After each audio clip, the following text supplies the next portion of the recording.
Bueno, pues como llega al final del trimestre y toca el examen, vamos a dedicar la clase de hoy el repaso, este overview o supervisión, supervisar la unidad 4 y unidad 5 de lengua por un lado y luego en otra grabación de inglés para que bueno, pues si se necesita, se repase, se vea y tengamos claro cuáles son los puntos importantes, ¿no?, de cada uno de los temas de cara a ese examen. Al final de cada bloque, es decir, al final de lengua y luego cuando se haga el de inglés, comentaremos un poco por encima cómo va a ser la estructura del examen, ¿vale?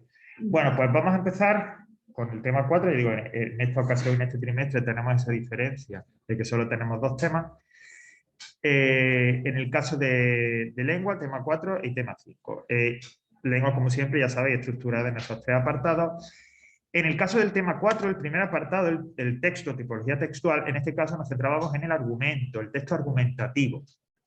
Y decíamos en su momento que prácticamente como todos los temas que veíamos, todos los temas o textos que veíamos hasta ahora, tenía una traslación práctica, ¿vale? Es decir, tenía, digamos, era un tipo de texto que podía utilizarse en el día a día, ¿no?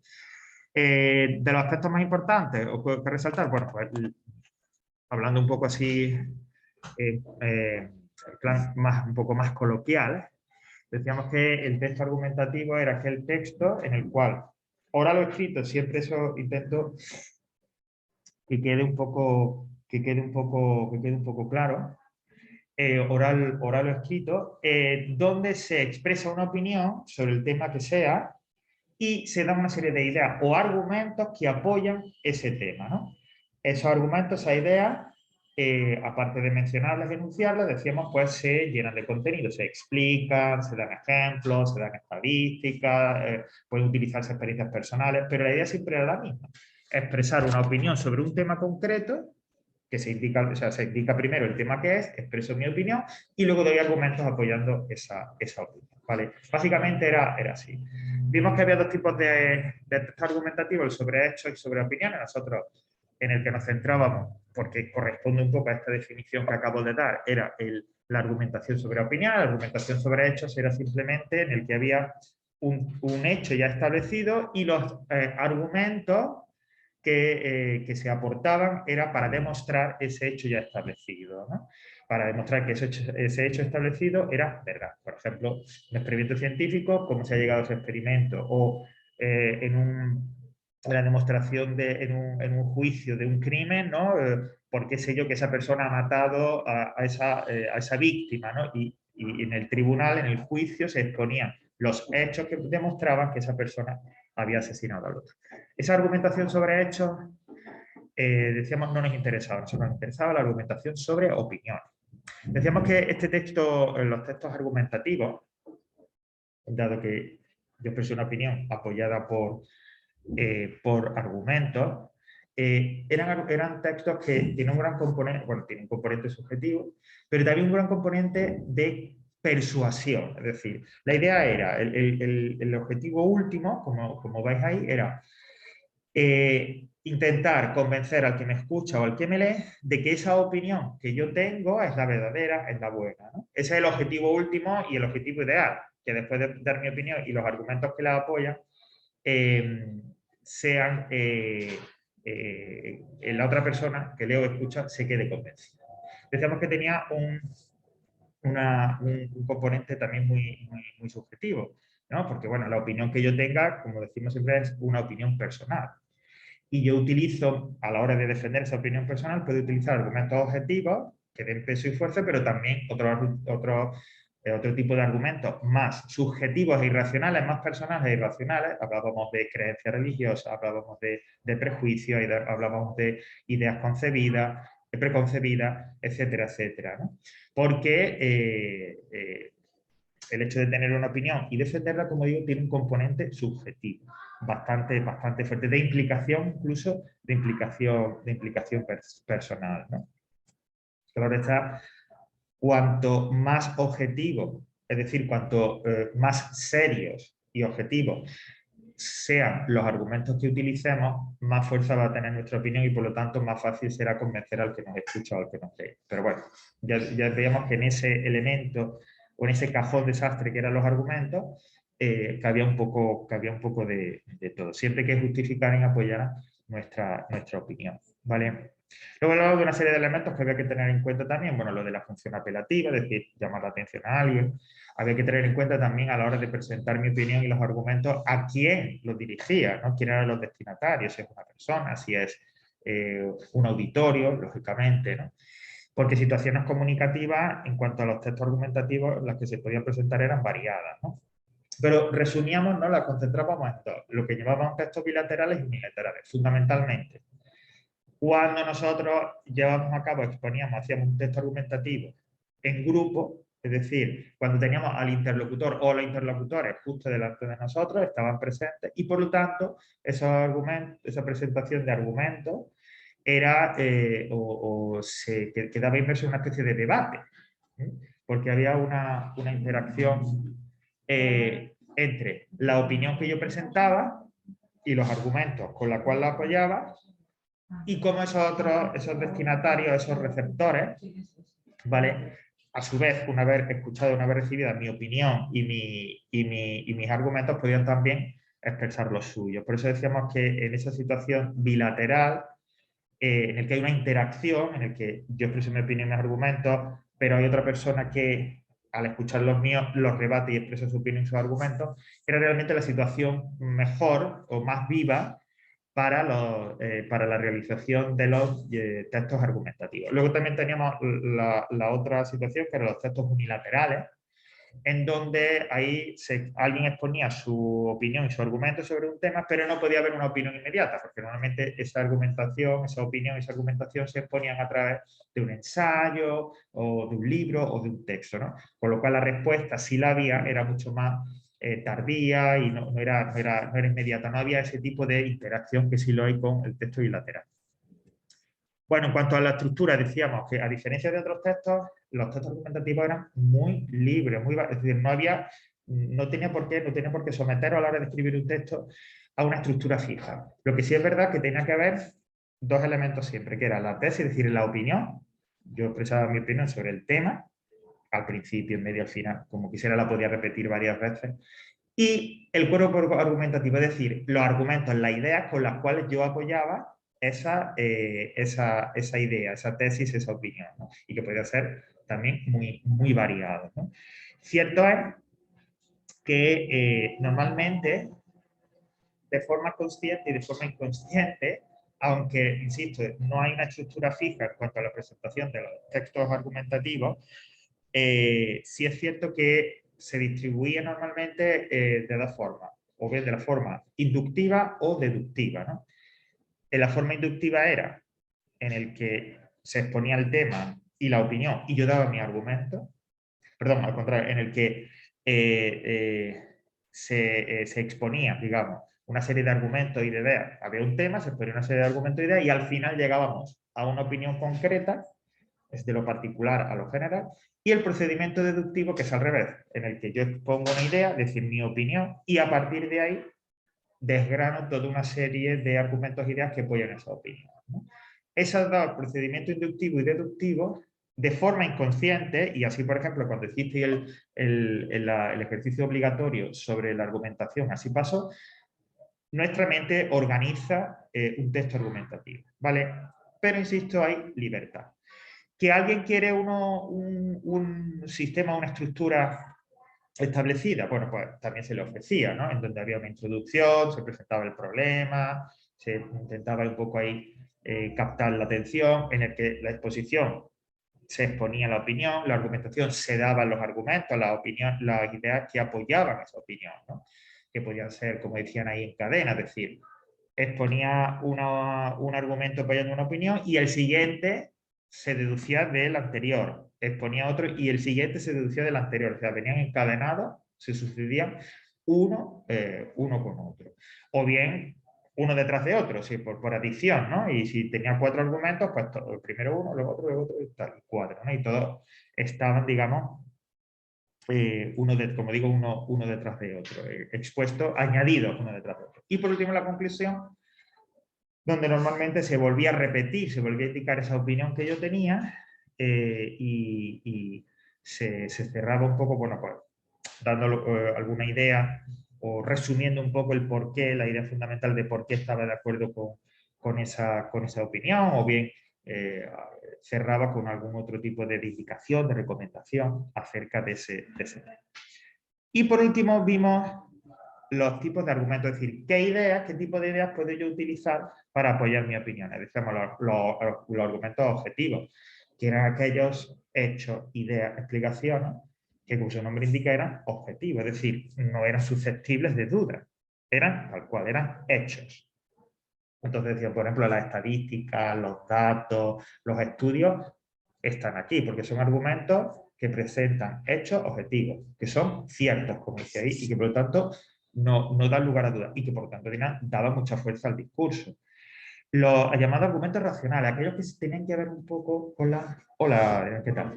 Buenos días. Aquellos que tenían que ver con la lógica, y podrían ser, por ejemplo, los que presentaban argumentos en forma de causa y efecto, es decir, algo pasaba, eso era la causa y la conclusión o el efecto que eso tenía, o a través también de comparación, ¿no? Eso era el argumento racional.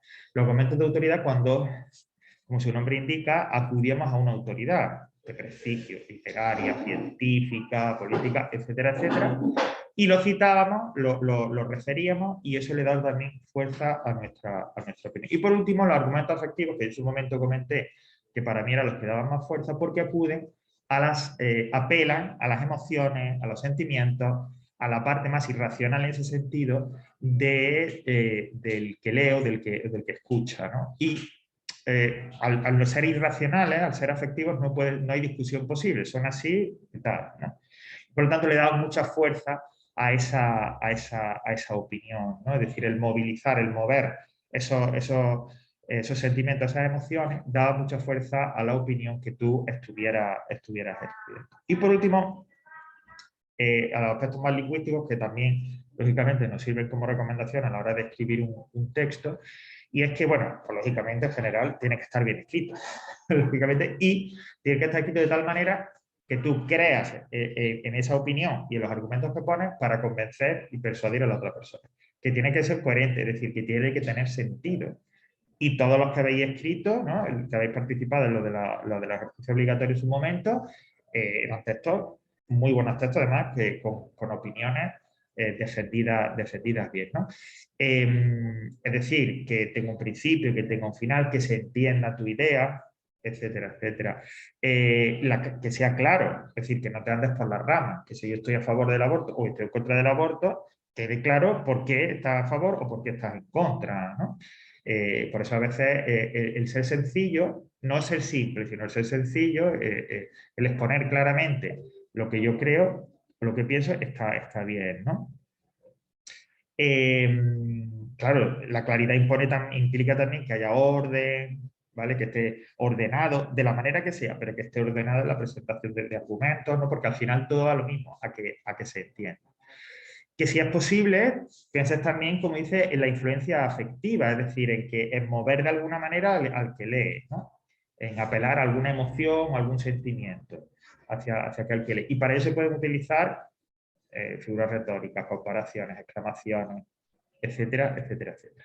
Vale, básicamente esto era, así un resumen muy express, el texto argumentativo. Lo voy a comentar ahora al final del resumen de lengua, pero va a haber, ya lo vengo avisando, habrá preguntas, una o dos cuestiones de escribir, habrá que escribir, ¿no? De repente puede ser, por ejemplo, que yo te pida escribir algún texto argumentativo, por ejemplo, ¿no? Porque tiene que ser o argumentativo o como una especie de debate, una participación en un foro o algo así, como vamos a ver en el tema anterior. Bueno, pues ten en cuenta esto que estamos diciendo, la claridad, la coherencia. Pensad, porque, ay, pero ¿cómo voy a escribir yo ahí en el examen un texto, una opinión y tal, en el caso de que pasara?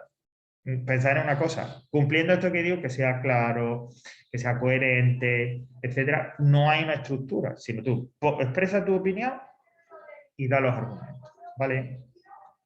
Bueno, puesto en cuanto, como digo, en el tema 4 a la tipología textual, vámonos a la literatura, donde nos encontrábamos con el modernismo y la generación del 98, ¿no? Esos dos movimientos que de hecho nos llevaron algún tiempo y demás, y que, aunque estaban relacionados, bueno, pues tenían sus elementos diferentes, ¿no?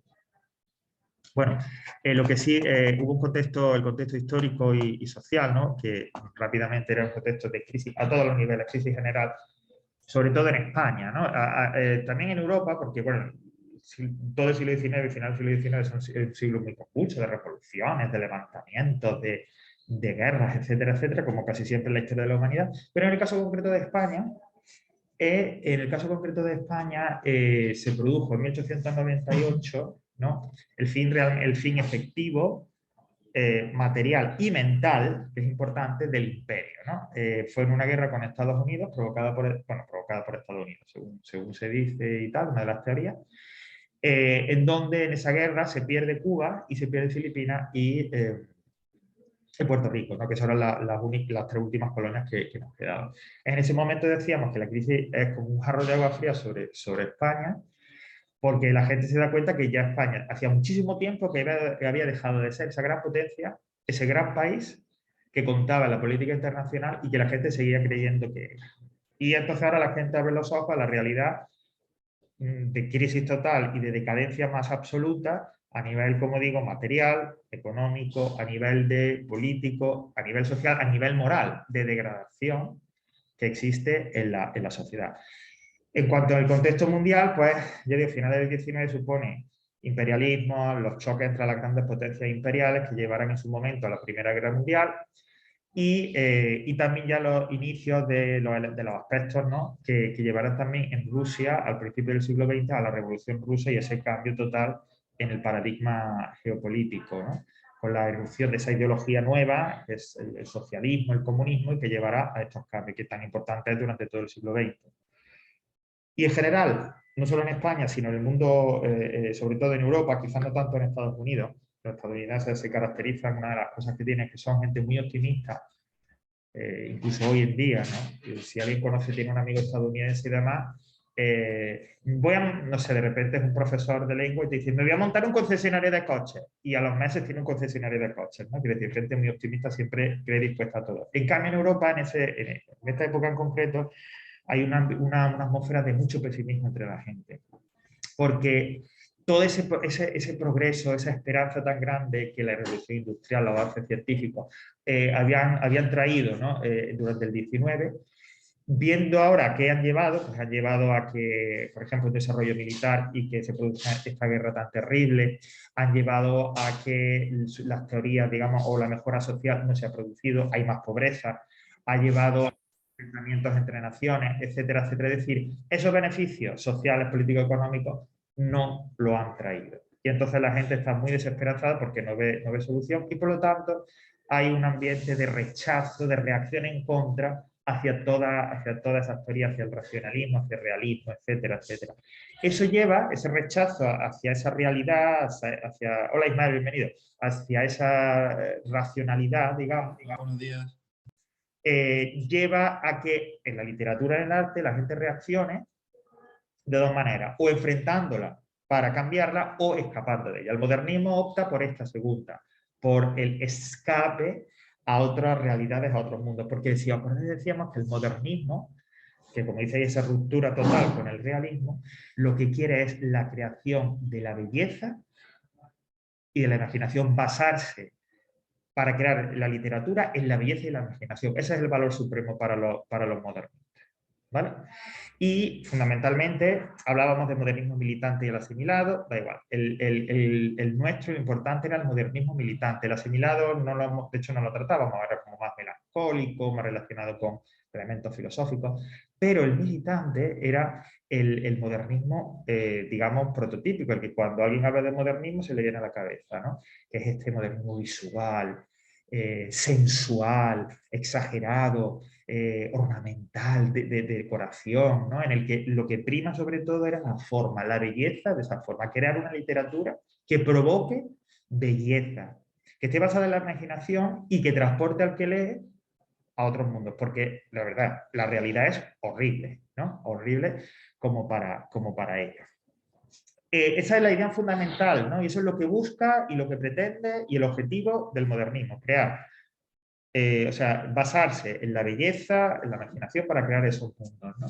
La forma realmente en el modernismo es muy importante, la forma del poema, todos los recursos que utiliza, etcétera, etcétera, son muy importantes, pero también hay temas, ¿no? Y además temas bastante serios, como el de, es decir, esta belleza para crear esta belleza que va a permitir crear esos mundos para escapar es porque hay un descontento total ante la vida. El hombre se siente solo, se siente triste, melancólico, y hay que alejarse, escapar a esos otros mundos imaginados, exóticos, lejanos, otros tiempos, ¿no? Se prima mucho del amor y del erotismo, ¿no? Porque frente a esa realidad vamos a disfrutar en cierta forma de lo que hay, ¿no? Y luego son también, insisto, a pesar de que la forma, ¿no? Esa sensualidad y esa visualidad es muy importante, son también, suelen ser poemas o una poesía intimista, subjetiva, ¿vale? Es decir, muy del yo del poeta, ¿no? Pero como digo, bueno, hay ese deseo de perfección formal, ¿no? De crear un poema que sea bello y que provoque belleza. Que el impacto del que lee o del que recibe ese poema sea el de sentirse bien, ¿no? De una reacción ante esa belleza. En la literatura, para crear belleza, tenemos el lenguaje. Entonces, pues hay toda una serie, se utilizan toda una serie de recursos formales, de figuras literarias, ¿no? Pues que si metáforas, comparaciones, etcétera, para crear esa belleza. Es muy importante, lo dijimos en el modernismo, la sonoridad del poema, los efectos musicales, que el poema tenga ritmo. Es muy importante, ¿no? O sea, y este elemento o esta figura literaria de las aliteraciones, que es repetir un mismo sonido, ¿no? Una misma sílaba, por ejemplo, ¿no? Cerrar con serrín, no sé qué decir, y ese sonido se repite, ¿no? Eso es muy importante, repito, esa musicalidad, crear esa sonoridad, ¿no? La plástica, son poemas muy plásticos, muy visuales, con imágenes que a veces están tan secas que casi como que se podrían tocar, ¿no? La métrica, toda una serie de elementos lingüísticos que nos ayuden que ayuden al poeta a crear un mundo de belleza. Bueno, en Europa, el modernismo ya hablamos un momento que era muy amplio, porque era no solo en literatura, era en arte, en arquitectura, en esto que llaman, ¿cómo se llama? Bueno, no, me refiero a la hora de crear muebles, de crear interiores de las casas, etcétera. El modernismo es muy amplio. Pero en literatura, algo así, interiorismo, exactamente. ¿No? Hay muchos muebles y mucha decoración de carácter modernista. Hay, en París, por ejemplo, todavía se conservan algunas bocas de metro que tienen, digamos, como un motivo orgánico, como de árbol y tal, ¿no? También de esta época, ¿no? Del Art Nouveau. Bueno, en el caso concreto del castellano de España, quien introduce el modernismo en la península es Rubén Darío, que como decíamos era nicaragüense, ¿no? Y es el prototipo de ese poeta modernista, ¿no? Como dice, sensible, sensitivo, colorista, con sus diferentes obras como Azul o Prosas profanas o Cantos de vida y Esperanza, ¿no? Y veíamos un poco esa evolución desde el más puro estilo modernista, ¿no? Como dice ahí en Azul en Prosas profanas, ¿no? Como dice, con esa estética basada en el color, en el ritmo, etcétera, hasta esas obras finales como Cantos de vida y Esperanza, donde se torna un poco, digamos, más centrado en aspectos quizás más melancólicos, más angustiosos de la vida que en lo formal, ¿no? Y bueno, mencionábamos muy de pasada, porque realmente no tenía su obra, no era puramente modernista, a Manuel Machado. Bueno, frente a esa opción, digamos, del modernismo, esa opción de escapismo frente a la realidad, la otra realidad era comprometerse con ella para cambiarla. Y esa es la opción de la generación del 98. Son una serie de autores de los más grandes e importantes de la historia de la literatura del siglo XX en nuestro país, que comparten, tienen una idea en común, que es, como dice regenerar al país. La situación es insostenible, hay que cambiarlo, hay que partir de cero. Esto ya dijimos en su momento que se inscribía dentro de un movimiento, de una idea mundial acerca de empezar de cero, de regenerar y de cambiar. Ellos piensan que hay que regenerar España, empezar de cero y cambiarla, y al cambiarla y regenerarla, lógicamente hay que acabar con todos los aspectos negativos, ¿no? La desigualdad, la injusticia, la pobreza, etcétera. Esa era la idea de la generación del 98. Intervenir y atacar por ahí. ¿Vale? Luego, todos comparten una serie de, todos estos autores compartían una serie de elementos y características comunes. Un impulso renovador de la literatura, lógicamente, ¿no? Si quieren cambiar y regenerar, la literatura tiene también que ser nueva, ¿no? Como la lengua. Recuperar, mirar al pasado, para buscar ahí también elementos que nos puedan ayudar, concretamente a la literatura medieval, a la clásica.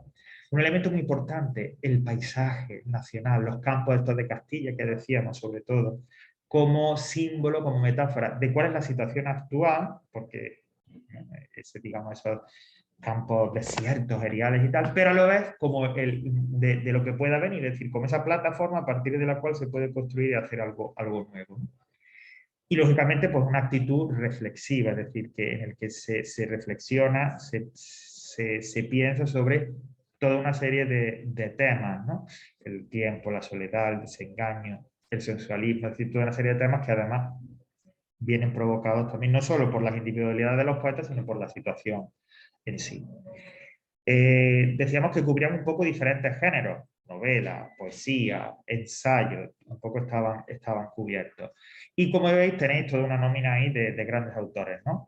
Teníamos grandes novelistas como Baroja o Unamuno, que además eran, digamos, los más contestatarios, ¿no? Sobre todo Unamuno, que además tenía un rasgo también de angustia vital, ¿no? Que le llevaba a tener esa actitud de rechazo y de crítica ante todo, ¿no?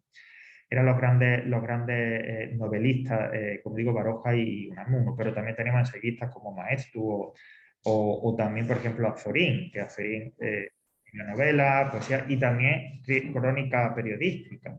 O Valle Inclán, que aunque es conocido sobre todo por sus obras de teatro y la creación del esperpento, ¿no? Aquella visión deformada sobre la realidad nacional, como a través de personajes deformados, situaciones deformadas y sórdidas, reflejaba esa sordidez y esa deformación moral de la sociedad, ¿no? Aunque digo, Inclán tiene teatro y también tiene prosa, ¿no? Como por ejemplo el Marqués de las sonatas, ¿no? Con el Marqués de Pronovo. Pero nosotros nos centramos en Machado, porque quizás es el más popular, el más cercano. Cuando digo popular, no solo me refiero a que sea más conocido, sino que también, digamos, él es el más accesible, aunque eso no quiere decir que no sea un poeta también complejo, ¿no? Era el poeta de la melancolía, de a veces incluso de la tristeza, ¿no? Y era un poeta que, lógicamente, trae su poesía, sobre todo al principio, el amor, la felicidad, la bondad, lo que es estar con la persona amada, pero, al igual que todos nosotros, conforme vas avanzando por la vida y las tragedias van sucediendo y las pérdidas van sucediendo, su poesía también se fue tornando en ese sentido un poco más melancólica. Él trata en ese sentido, pues esos temas, melancolía, tristeza, el paso del tiempo. Es el poeta también, que es uno de los poetas que da mucha importancia a ese paso del tiempo, que su final irremisible es la muerte, ¿no? También es otro de los poetas, en consonancia con el resto de la generación del 98, donde está quizás más marcado la presencia de los campos castellanos, la presencia de ese paisaje español, ¿no? Para reflejar sus intenciones, para reflejar cómo se siente, cómo piensa, no sé, cuál es su actitud respecto de la situación de España, tanto de la que está ahora como de la esperanza que puede estar en la futura. Y también, aunque esta tendencia se marcó más hacia el final, es un poeta comprometido políticamente. Ya recordáis que hablamos un poco de cuál fue su final, ¿no? Porque él, una vez que estalló la guerra civil y tal, era marcadamente dentro de... Se alineó marcadamente con el esfuerzo republicano. Y nada, como conclusión dijimos que todo este esfuerzo fue muy bonito, pero a poco que conozcamos un poco de historia de España ya sabemos que no tuvo un final feliz, ¿no? Que el final fue la guerra civil y a partir de ahí surgió otra realidad diferente. Bueno, resumen express de la generación del 98, del modernismo. Y para terminar el tema 4, nos vamos a la parte de lengua, ¿vale? Dentro de la parte de lengua, que como siempre sabéis tenemos esos 3 apartados. En este caso teníamos los acrónimos y siglas, bueno, que ya que no dedico mucho tiempo, los registros y convenciones lingüísticas, que básicamente tampoco me voy a detener mucho más en ello, pero recordad que cuando hablamos de registros y convenciones lingüísticas nos referíamos a que dependiendo de la situación en la que estemos, dependiendo de lo que queramos decir, dependiendo del interlocutor con el que estemos, todos esos elementos, dependiendo de cómo se concreten los diferentes elementos de la situación comunicativa, nosotros adaptábamos el lenguaje, nuestra lengua, lo que decíamos, a esa situación, al interlocutor, a la situación, a la relación que teníamos con esa otra persona, de manera que veamos diferentes tipos de registros o convenciones, donde en esos diferentes registros o convenciones podía cambiar, podía variar el tipo de lengua que utilizábamos. Claro está, el vocabulario, las estructuras gramaticales, el tono, muchas veces incluso también, ¿no? El tipo de expresiones que utilizábamos, etcétera, etcétera, etcétera, ¿no? Dependiendo, como digo, de cuál es la situación en la que nos encontramos. Y así teníamos 3 niveles, desde los más bajos, que es el nivel subestándar, con ese registro popular, que era, digamos, el registro, digamos, que más desenfadado, el menos estricto, en el que nos situábamos muchas veces nosotros, sobre todo en situaciones muy íntimas, de casa, donde es un lenguaje menos cuidado, en el que nos preocupamos menos por esas reglas, ¿no? que determinan el lenguaje. Y también dentro de este nivel subestándar, el registro vulgar, que fundamentalmente centrábamos en aquellas personas que no tienen ningún tipo de formación y que por lo tanto no tenían una capacidad clara de discernir cómo adaptar el lenguaje a una situación concreta, de manera que utilizaban siempre un registro muy coloquial, incluso vulgar, digamos, en cualquier situación, fuera más o menos formal, con toda una serie de elementos lingüísticos, lógicamente, erróneos o de mal uso, ¿no? Y luego teníamos el nivel estándar, que era, digamos, en el que nos situábamos en general, que es donde era el habitual, en las situaciones habituales en una familia, en el trabajo, con amigos, ¿vale? Este nivel estándar se concretaba en lo que llamamos el registro coloquial, que era el que un mayor número de personas utilizaba, ¿vale? Y en el que además se situaba, o el que además, perdón, se tomaba como referencia de una lengua a la hora de establecer como un nivel. Entonces, por encima del registro coloquial o por debajo del registro coloquial se colocaban los extremos y ese registro coloquial, ese nivel estándar, era, digamos, el medio, ¿no? Y el que sirve de escaparate, ¿vale? De la lengua. Y el que se utilizaba además, si os acordáis que lo estuvimos comentando, como registro, como nivel para enseñar lengua, para enseñar, por ejemplo, español para los extranjeros o para enseñar inglés, etcétera, etcétera, ¿vale? Era un uso no tan estricto, pero que no era un uso erróneo del lenguaje, ¿vale? Eso era importante determinar. Y por encima el nivel superestándar, que lógicamente estaba muy particularizado, muy centrado en situaciones muy concretas, ¿no? Porque tenemos un registro oculto, que lógicamente era un uso perfecto de la lengua, es decir, la lengua no puede tener a nivel de vocabulario, de gramática, de pronunciación o entonación ningún tipo de error, todo debe ser conforme a la regla, y lógicamente no era un registro que se utilizara, digamos, no era un tipo de lengua que se utilizara constantemente, sino en situaciones muy concretas, en una clase de la universidad, en la explicación del experimento científico, en una conferencia, etcétera, etcétera, y que lógicamente era propio y que era utilizado por personas con un alto nivel cultural, con una preparación cultural, una formación muy alta, muy elevada. Pero insisto que se circunscribe a esas situaciones concretas. Igual que, quizás el más específico de todos, el registro científico-técnico. Concretamente, como dice, era el que se utilizaba para hablar o para tratar en un campo específico de la ciencia y de la cultura.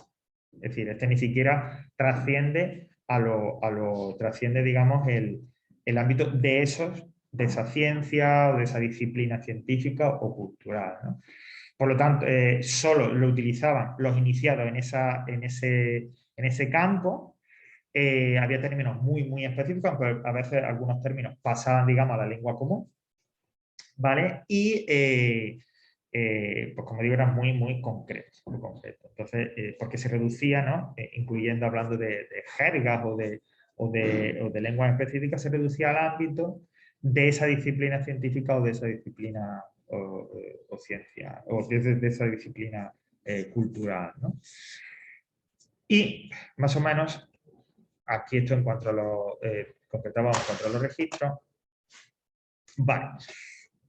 El tema 4 ya empezamos, si os acordáis, con los análisis sintácticos y demás, ¿no? Que ya están las clases grabadas y están en los ejercicios y demás. Y concretamente nos centramos en los dos elementos importantes, básicos, los que, si además recordáis, siempre empezamos a la hora de analizar, que son sujeto y el predicado. El sujeto se podía, que bueno, decíamos que era lógicamente quien lleva a cabo la acción, ¿no? El agente, ¿no? El que provoca esa acción. Se podía presentar de tres maneras.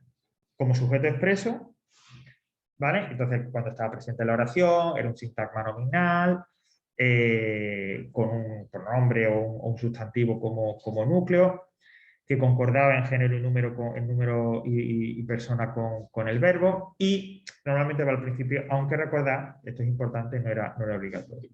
Y por otro lado, el sujeto omitido o elidido, ¿no? Que era aquel que digamos, la oración tiene sujeto, pero no está presente, no está expreso.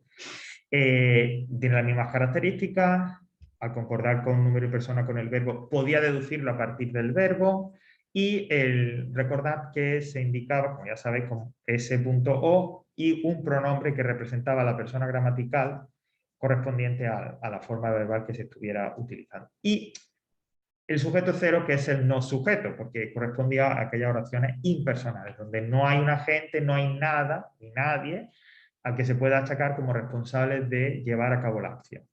Simplemente no aparecía, y lo único que poníamos, como pasó creo que la semana pasada, cuando vimos esta frase de la nieve, poniendo el cero, ¿no? Ese cero. En cuanto a los tipos de predicados, bueno, el predicado era el sintagma cuyo núcleo es un verbo. Lo que pasa es que en lugar de llamarle sintagma verbalita, nosotros ya directamente le llamamos predicado. Que era nominal si el núcleo era el ser, estar o parecer, ¿vale? Verbos copulativos que unían el sujeto con el resto de la oración, verbos que no significaban realmente nada, por eso, como digo, se llamaban verbos copulativos. Y ya, como veremos en la unidad 5, predicado nominal es muy habitual que haya un atributo, ¿vale? Y por otro lado, el predicado verbal, cuando el núcleo del predicado era cualquier otro verbo, ¿vale? Que no era ser, estar o parecer, que podía tener cualquier tipo de complemento salvo el atributo. Y nosotros vimos que esos predicados verbal tenían un apellido, que eso se lo hemos ido colocando a partir del tema 5. Había varios, podían tener varios tipos, pasivos, pronominales, etcétera, pero nosotros nos quedábamos, como ya recordaremos, con transitivo o intransitivo. Bueno, pues esto en cuanto a la sintaxis, así muy resumido, y en cuanto al tema 4. Vámonos, que se nos echa el tiempo encima, al tema 5.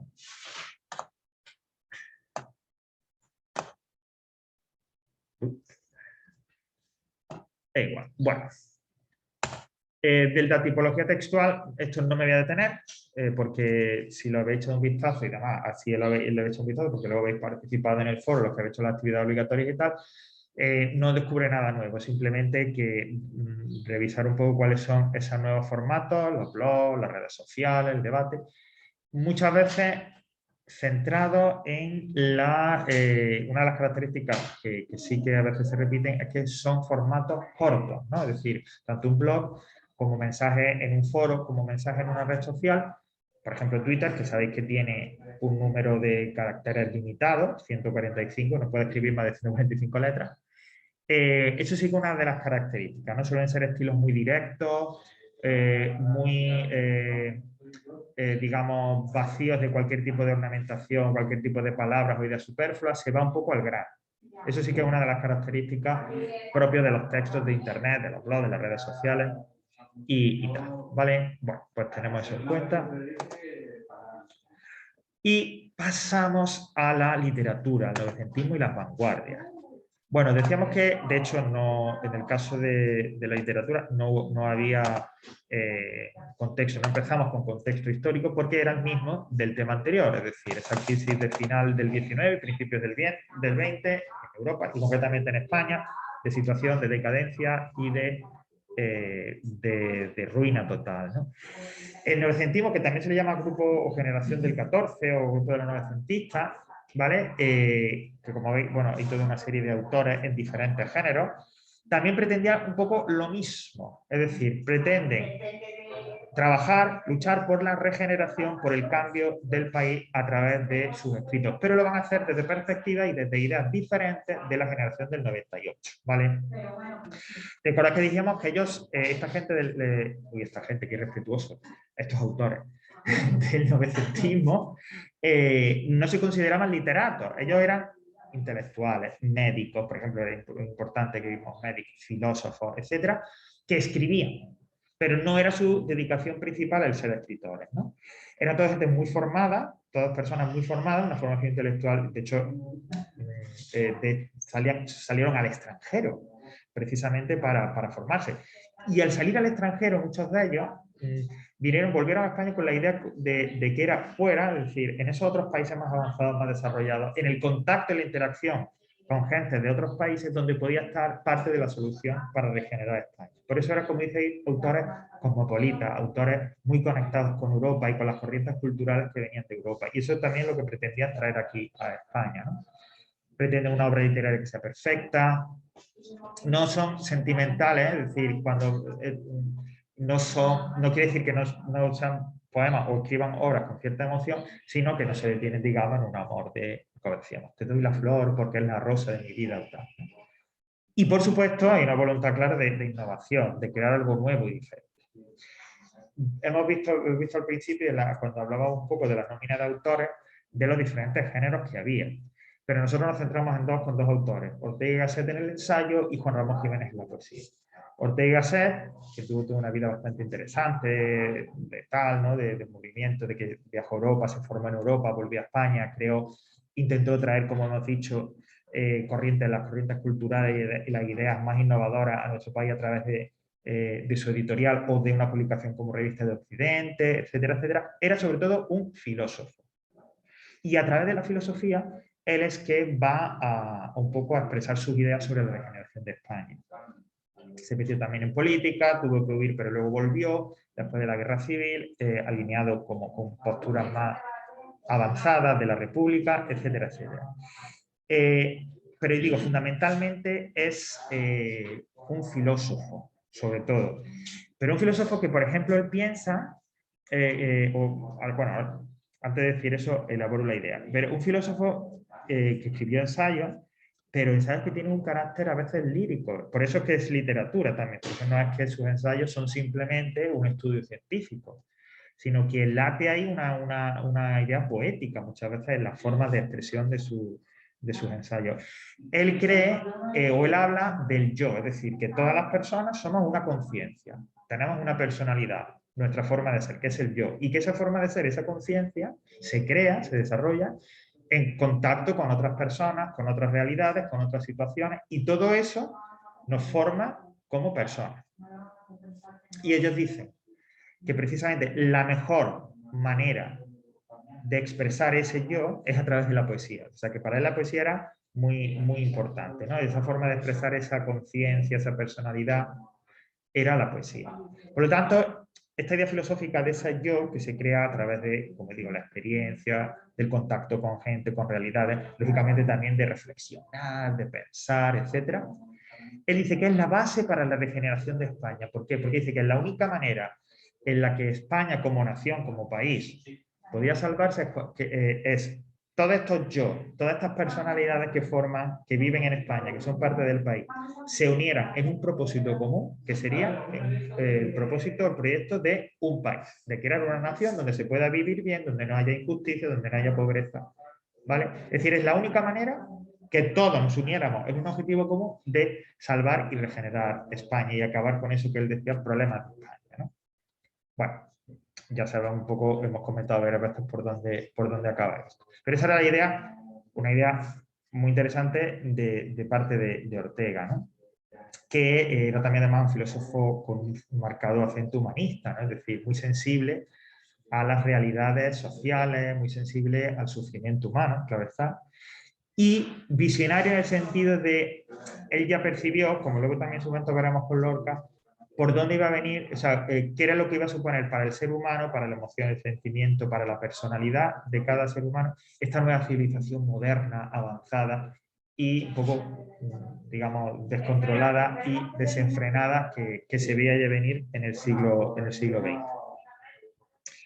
Frente a Ortega y Gasset en el ensayo teníamos a Juan Ramón Jiménez, ¿no? En la poesía, un poeta y una poesía marcadamente pesimista, atormentada, abstracta, ¿vale? Porque así era él, ¿no? Él se marcó como poeta un objetivo muy claro, como decíamos ahí, conseguir la perfección, que para él consistía en llegar a la belleza, al conocimiento y a la eternidad.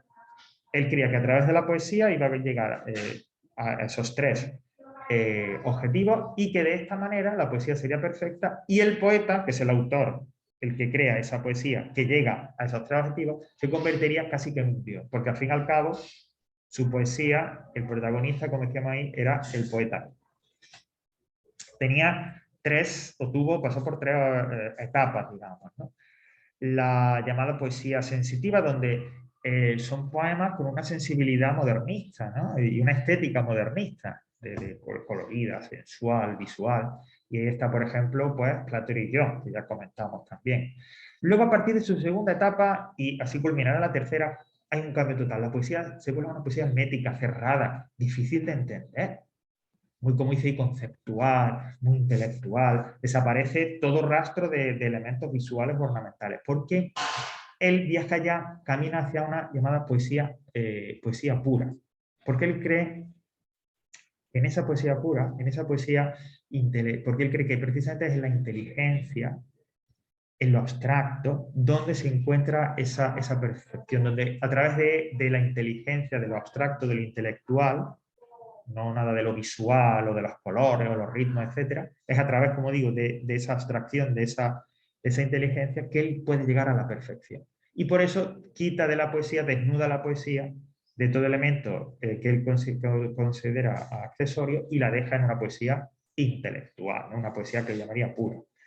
Que es complicada. Si habéis podido echar un vistazo a la antología que hay y os habéis encontrado con alguna de estas poesías que pues dice uno, pero esto por dónde va. El ejemplo más importante de esta poesía, de esta fase, es el diario de un poeta recién casado, que es su diario, digamos, un diario un poco subgénero de su viaje desde recién casado por Estados Unidos, etcétera y tal. Y aparecen elementos como el mar, aparecen elementos como, por ejemplo, Nueva York y la civilización moderna, que son elementos que le intrigan y le fascinan como poeta. Y en esta evolución llegamos al final a la llamada poesía verdadera, donde todo eso que venía ya en la poesía pura, toda esa intelectualidad, esa importancia del concepto, de la idea y no de la forma que aparecía en la poesía pura, la poesía de la segunda etapa, aquí ya alcanza sus cotas máximas. Y nos encontramos con poesías, si cabe, más difíciles de entender, más encerradas, más introspectivas, con temas, puesto que también ya estamos, digamos, en una fase más avanzada de su vida, temas muy elevados, como la muerte, Dios, la angustia, etcétera, etcétera. Sin embargo, él cree que en esa poesía verdadera, en esta última etapa, ha alcanzado los objetivos que él quería, lo de la belleza, el objetivo de conocimiento y de la eternidad. Y como los ha alcanzado, él es un dios. Y como es un dios, su poesía no tiene por qué ser inteligible a todo el mundo. Él la escribe desde su posición y por ello, como dice, es una poesía perfecta y hermética. ¿Vale? Bueno, a pesar de todo, Juan Ramón Jiménez tuvo una grandísima influencia luego en la generación del 27, ¿no? Que ya mencionaremos de pasada cuando lo veamos. Y por último, las vanguardias. Las vanguardias dijimos que eran un movimiento artístico muy amplio, no solo literario, y que supone una ruptura total, pero así de verdad con lo anterior, ¿no? Hay muchos artistas que se concretan de diferentes maneras por toda Europa, que sobre todo tras los avances científicos y sobre todo tras el desastre, ¿no? La conmoción que supuso, que hoy estamos todo el mundo un poco en estos días por lo de la guerra de Ucrania, pero para impacto y shock los que sufrieron los europeos del siglo XX, de principios del siglo XX, ¿no?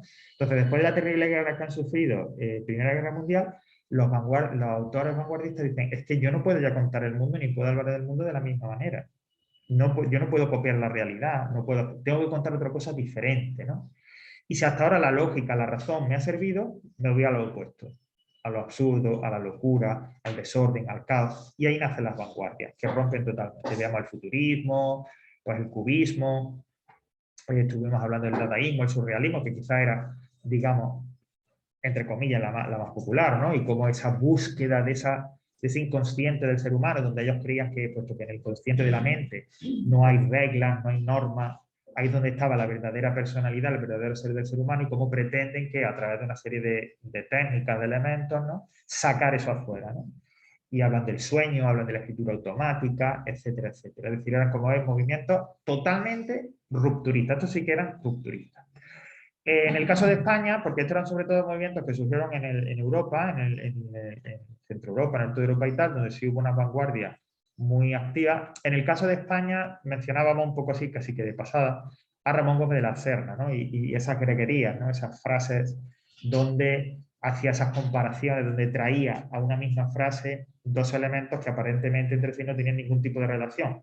Los mezclaba, los juntaba y de ese, digamos, de esa relación explosiva, de esa comparación explosiva, surgían las greguerías que normalmente tenían un componente bastante humorístico y que además surgían, ¿no? Reflejaban, indicaban una idea o un concepto, ¿no? De esa comparación también surgía una reflexión sobre alguna idea o concepto particular. Y hasta aquí las vanguardias y sobre todo la generación del 19, el novecentismo, que nos interesaba.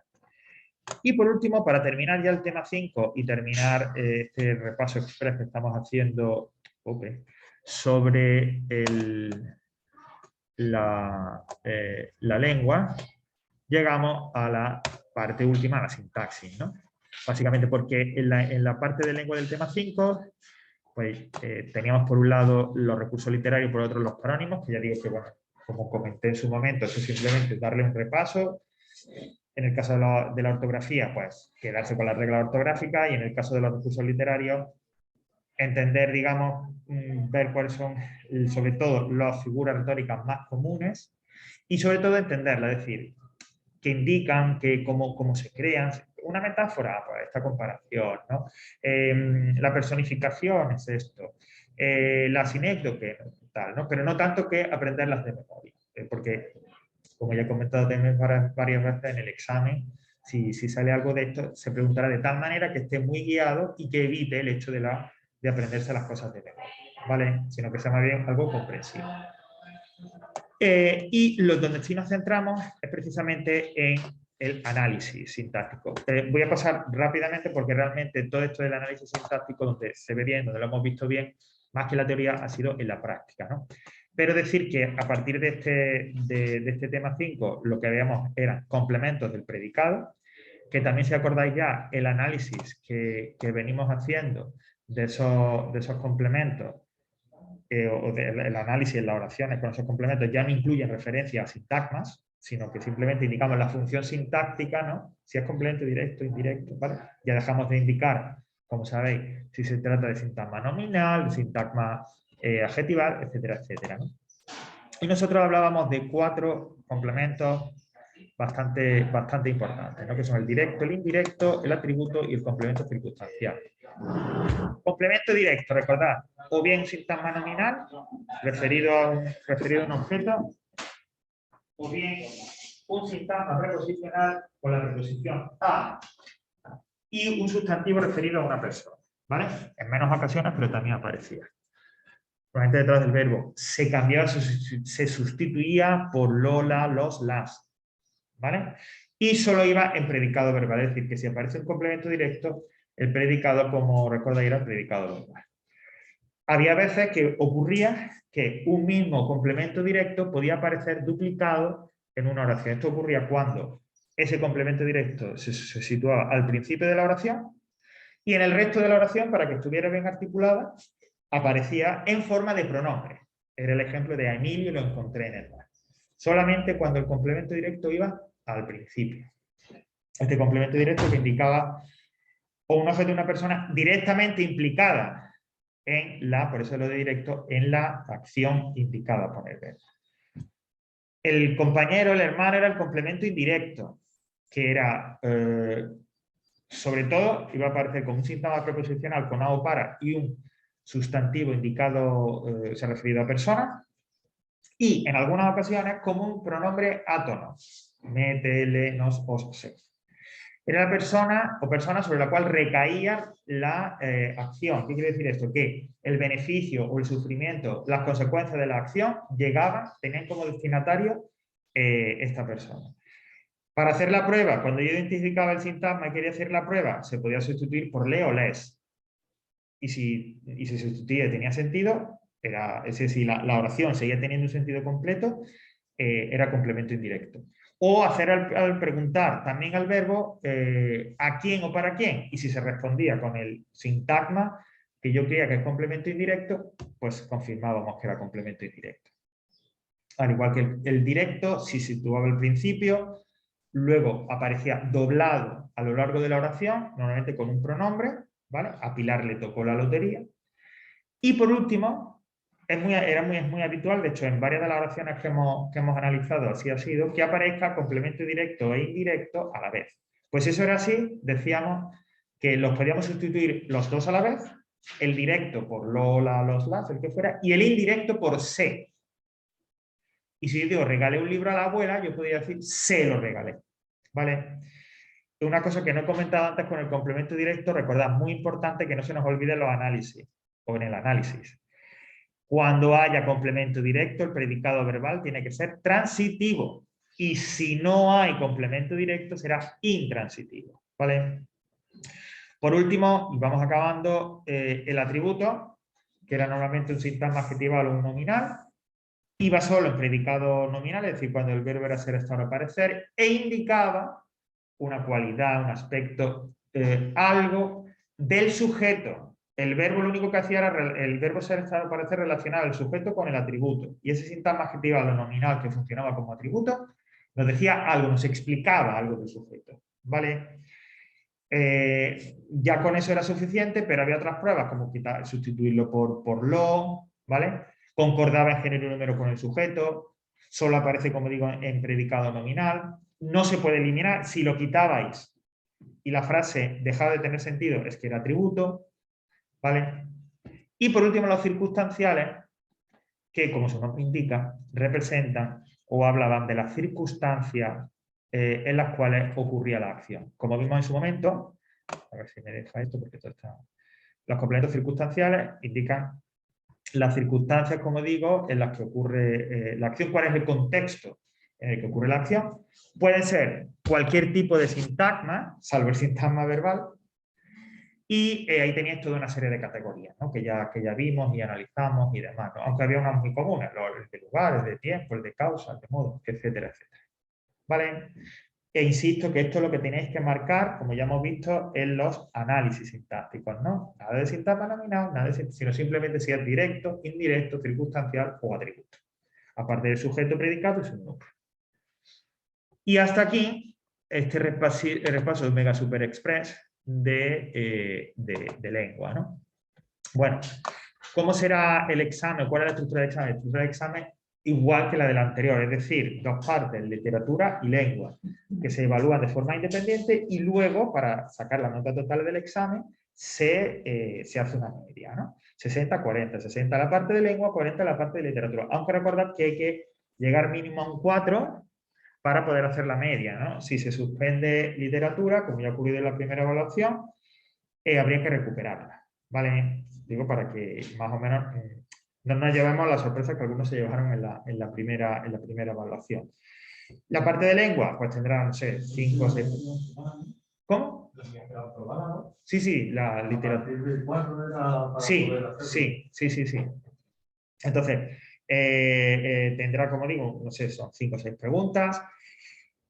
Va a haber preguntas para escribir, algo de un tipo de texto, puede que ya digo, texto argumentativo, algo, o sea, una intervención en un blog, una intervención, un mensajito corto en un foro o algo así. Posiblemente tengamos también de elementos de ortografía, porque hemos visto que está lo de los parónimos, no sé qué, y lógicamente una parte muy importante, aunque no la única, va a ser la de analizar oraciones, ¿vale? Bueno, eso ya lo vengo diciendo. Por supuesto, voy a tener una de analizar oraciones, 3, 4 oraciones, tal cual hemos visto hasta ahora, aunque habrá un ejemplo, vaya a tener ejemplos de cómo analizarlos, ¿vale? Y tal, y alguna cosa también para trabajar con los complementos y demás, ¿vale? Pero bueno, básicamente, como veis, con los aspectos más importantes. Y en la literatura, bueno, es que la literatura, pues ahí sí que hay sota, caballo y rey. Porque si son 3, 4 preguntas, pues hablar una o dos con modernismo generación del 98 y otra con, o una o dos con novecentismo, ¿no? La forma en la que se pregunta, recordad, no hay nada de teoría. Hablar del novecentismo, sino que todo es muy guiado. Unir cosas. Yo te pongo un pequeño fragmento y te digo, mira, en este fragmento, de estas 4 características de la generación del 98, ¿cuál se ve, por ejemplo? O te pongo una nómina de autores. Hay uno que no es de la generación del 19 o del novecentismo. ¿Cuál es? Termina la definición que empiezo. El modernismo es, o cosas así, ¿no? Siempre muy enfocadas, muy prácticas, como un poco lo que estamos viendo aquí en el curso. ¿Vale? La gramática y eso, yo sé que sí pueden entrar cosas de los temas anteriores, pero literatura. No, de literatura no, Adrián. Por eso precisamente hacemos la recuperación. Es importante eso que me dice. Recordad que de la literatura solamente generación del 98 y, o sea, generación del 98, modernismo y lo del novecentismo. Efectivamente, de la parte de lengua sí podría entrar, pero ¿de qué manera? Por ejemplo, si yo te pido que escribas un texto, cuidado con la falta de ortografía, porque ya hemos dicho que la falta de ortografía, 0,1 cada falta de ortografía. Quita 0,1 cada falta de ortografía sobre la nota total. Pero falta de ortografía te refieres a tildes, comas. Me refiero a tildes, la letra. a las dos cosas. Me refiero a que si la palabra tiene que tener una tilde, no la pones, y que si la palabra es con B y la pones con V. Sí, eso sí, pero. Eso. 0,1 sobre la nota. Sí, sobre la nota total, por cada falta. Eso lo sé. La sí. tilde, Sí. si la palabra, Sí, exacto. sí. La letra como tal, sí, la sí. ortografía. También, exactamente. ¿Vale? Entonces hay que tener cuidado. Entonces, claro, ahí, por ejemplo, entra del tema, en el trimestre anterior vimos lo de la acentuación, las reglas de acentuación. Pues yo no te lo voy a preguntar directamente, pero no cometas falta. Si yo digo se escribe mal, no con falta de ortografía. No, a ver, eso ya lo evalúo dentro del texto, ¿vale? Pero si te digo, tú me pones Valle y me lo pones con B en lugar de con V, eso es una falta de ortografía y yo te marco 0,1. Sí, tú lo del texto te refieres, si te escribo un texto, claro. Y tú lo escribes del otro tipo de texto. Por ejemplo. Pero no, yo creo que no me estás entendiendo la pregunta. Puede ser. Que puedes escribir bien con mala letra. Tú dices la letra de... No, eso no. Eso no. Hombre. No, a ver, no que no se entienda, sino que no consigo escribir bien porque no puedo escribir bien. Ok. Pero no, por más que intento ir despacio, empiezo despacio, consigo 3 palabras bien. Vale. Y luego se ve. Bueno, mientras que yo más o menos esté mejor o peor escrita, yo entienda lo que dices ahí, eso no. Eso no falta. No. Porque en el instituto nos bueno. El instituto del instituto. Vale. Bueno, pues 0,1. Así. Hombre, lo ideal es no cometer, intentar no cometer ninguno. Vale. Bueno. Bueno, pues vamos a dejar aquí la lengua.